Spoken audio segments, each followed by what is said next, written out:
अमराईहून अवंतीकडे निघालेले पिकअप वाहन नवीन बोगद्यामधून जाताना सकाळी पलटी झाले। सुदैवाने यामध्ये कोणतीही जीवितहानी झाली नाही। अमराईहून अवंतीनगरकडे येणारे पिकअप वाहन क्रमांक MH15 JC 5079 नवीन रेल्वे बोगद्याखालून वरच्या बाजूला जाताना अचानक कोसळले। गाडीवरील चालकाचा ताबा सुटल्याने पिकअप वजनदार गाडी एका बाजूला झुकून सदरचा अपघात झाला।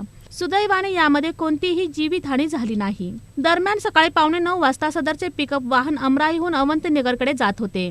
जेव्हा वाहन अवंतीनगर येथील नवीन रेल्वे बोगद्याखालून वर जाताना चढामुळे वाहनाचा ताबा सुटला। हँडब्रेक लावून देखील गाडी मागे सरकत गेली आणि कच्च्या रस्त्यावरून एका बाजूला झुकली। त्यामुळे वाहन मातीच्या ढिगाऱ्यावरून खाली कोसळले।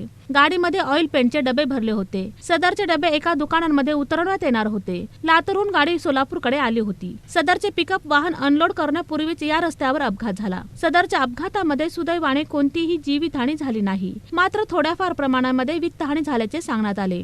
दुसरे वाहन बोलवून ऑइल पेंटचे डबे बाहेर काढण्याचे कामकाज सुरू करण्यात आले। रेल्वे प्रशासनाने सदरचा रेल्वे ब्रिज तयार केला, परंतु या बोगद्याला जोडणारा रस्ता अद्यापही तयार करण्यात आलेला नाही। मातीचे ढिगारे, मोठमोठे दगड तशाच अवस्थेमध्ये पडून आहेत। वाहने ये जा करत आहेत, यामुळे या रोडवरून येणाऱ्या जाणाऱ्या वाहनधारकांना तारेवरची कसरत करावी लागत आहे। भविष्यामध्ये आणखी एखादा अपघात होण्याचा धोका संभवत आहे। त्यामुळे महापालिकेने तात्काळ येथे रस्ता तयार करावा अशी मागणी स्थानिक नागरिकांमधून व्यक्त केली जात आहे।